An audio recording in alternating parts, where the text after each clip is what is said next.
দাদু, মা, দাদু। ইয়াং ম্যান, কি অবস্থা এখন আপনার? দাদি, আমার তো সুকনের সাথে দেখা করতে যেতে হবে। শোনেন, আপনি ইমার্জেন্সি পেশেন্ট, ব্যাপারটা কি আপনি বুঝতে পারছেন? আপনি আমার বিষয়টা বুঝতে পারছেন না। আপনি এখন আছেন বন্দি কারাগারে, আপনি তো কোথাও যাওয়া চলবে না। সুকন আমার জন্য অপেক্ষা করছে, আমার যেতে হবে। আপনি আমাকে ছাড়েন, আমার যেতে হবে। তুমি অস্থির হয় না দাদু ভাই, অস্থির হয় না, শান্ত হও।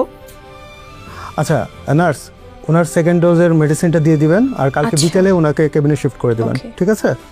আমি আসি। এই শুনেন, কোথায় যাচ্ছেন? দাদি, তুমি তো জানো সুকন্যা যা অপেক্ষা করছে, তুমি জানো না আমার যেতে হবে, তুমি জানো না দাদি আমার। বাবা প্লিজ প্লিজ একটু রিল্যাক্স থাকলে হয়। আরে মা, তুমি বুঝতেছো না, আগে একবার দেখা করতে যাওয়ার কথা ছিল ওর সাথে, আমি একটু উল্টাপাল্টা করে ফেলছি। এখন যদি আজকে ওর সাথে দেখা করতে না যাই, ও আমার সাথে আর কখনো কথাই বলবে না। তুমি শান্ত হও। আমি তো বললাম আমি সুকন্যাকে ম্যানেজ করব। আমি তোমার দাদি, আমি কি ম্যাজিক কম জানি?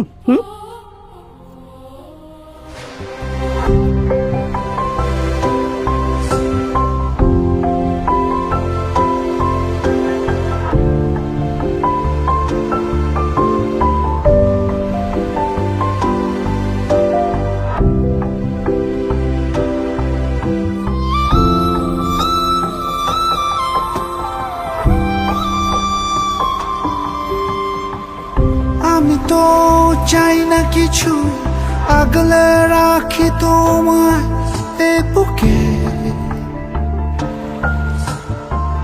নির্মল এই মায়া তুমি ছাড়া দেব বলো কাকে?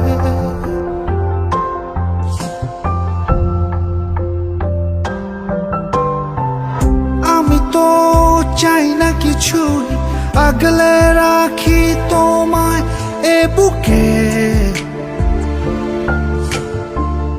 নির্মল এই মায়া তুমি ছাড়া দেব বলো কাকে? আমি তোমারই ছবি মনে এঁকেছি।